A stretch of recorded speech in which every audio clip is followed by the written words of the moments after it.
Hey guys, it's Reagan, and today I'm going to do a video kind of in honor of the horrible weather outside and me slowly but surely getting my voice back. Kind of. And the video I'm going to do today is a video entitled Cry-Worthy Books, or essentially books that I read that made me shed a tear or two. So there are two categories of cry-worthy books for me, and that is obviously like the sad, bawling my eyes out at 3 in the morning books, which is actually a rare occurrence for me. I don't cry very often in books, but it does happen. And then there's obviously within that same sad category, just like the single tear, the lone tear that makes its way down my face as I read through the sadness that is before me. But there's also crying from happiness that also happens to me sometimes. Sometimes I'm just so overwhelmed by just feeling good that I will just start crying, which can make for some uncomfortable situations in real life, let me tell you, people. Let me tell you. I decided to make a video about the books that I feel are cry-worthy, or books that I cried whilst reading, because I feel like crying is literally the most visual representation of how strongly a book made you feel, either happy or sad. And I don't know, I feel like if a book makes you feel so many things that you cry, I think that says a lot for the book. Of course, not saying every great book needs to make you cry, but I feel like sometimes the books that stay with you the longest are the ones that impact you so deeply on that emotional level. Anyway, let's get started. I'm going to show you some books today. They are of course not in any particular order, but yeah. The first book I'm going to talk about is A Monster Calls by Patrick Ness, and this is one of those ugly cry books. It is a wonderfully written book with accompanying illustrations written by one and only Patrick Ness, and is actually being turned into a movie with Liam Neeson very soon. This is about a boy whose mother is dying of cancer. As you can tell by the synopsis, it's sad. It's very sad, but it's also very beautiful, and like, it's just a great book. And I cried a crap ton while reading it. Next on the list is actually a single tear book, just a little single, maybe two, and that is All the Light We Cannot See by Anthony Doerr.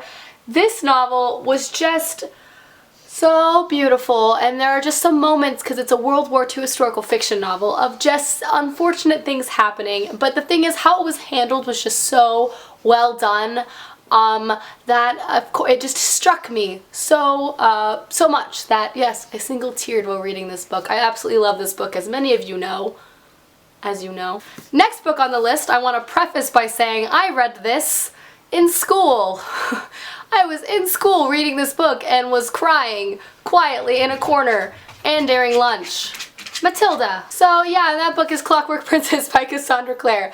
This book is just stock full of so many feelings. It's not even just like a one instance in this book. It's just like, oh hey again, oh but one more time.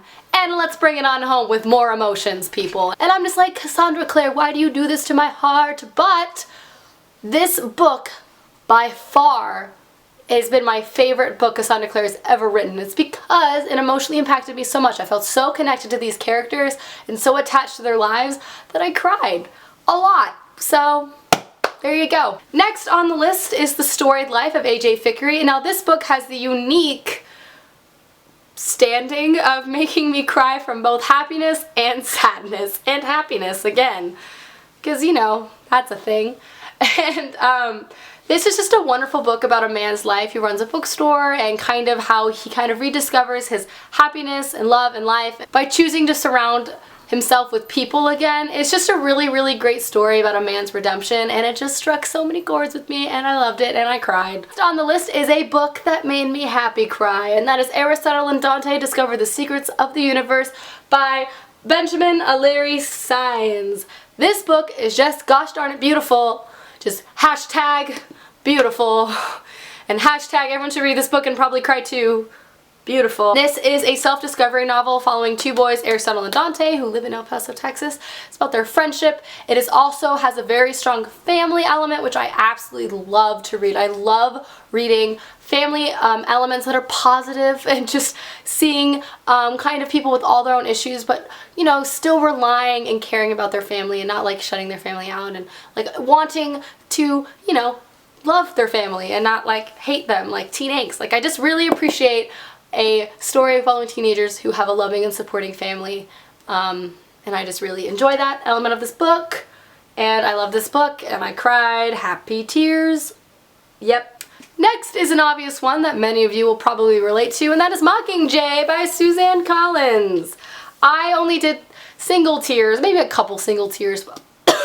My voice hates me. I only cried a couple of single tears during this, and I actually cried during the part that I don't think as many other people cried. Obviously, I don't want to say any spoilers, but the main sad thing in this book, I didn't cry at all at, but the other sad thing in this book that happened before, this is very non-descriptive, but perhaps you'll follow me. I cried a lot. A lot. A lot. And I plan to probably cry there a lot during the actual movie adaptation as well. Actually, I know I will. That's a statement of fact. I will cry a lot in the movie theater in public, and I'm okay with it. Next, we have another Patrick Ness book series, and that is the K.S. Walking trilogy by him. I cried in every single one of these books. Not a super lot, but like definitely single tear, and also like crying about the situation that's happening and just like all the thoughts that were in my head. I was very emotionally overwhelmed with this book series, which I think is a fantastic thing. And I love this book series. In fact, I really feel like I should reread this soon because I loved it so much, but it can be a little draining. But that's why it's so fantastic, so Next, we have the book I cried the hardest to ever in my life. I cried for hours at 3 in the morning on a Saturday, and I looked a mess the next day. And it was because The Book Thief by Marcus Zuzak. And I'll also note, I cried throughout the entire movie. I've seen it like 3 times. I cry from the beginning of the movie to the end of the movie, which is just irrational, but I do it every single time. But this is a young adult historical fiction World War II novel following a young girl, Liesel, who steals books and lives with her family during a very, very difficult time in history. It's just so freaking beautifully written, and it's just so unbelievably amazing, and it will stay with you and stay with me for so long. But I cried so much while reading this book, and I love it so much. And don't let that scare you because I say I cried a lot, because it's so rewarding.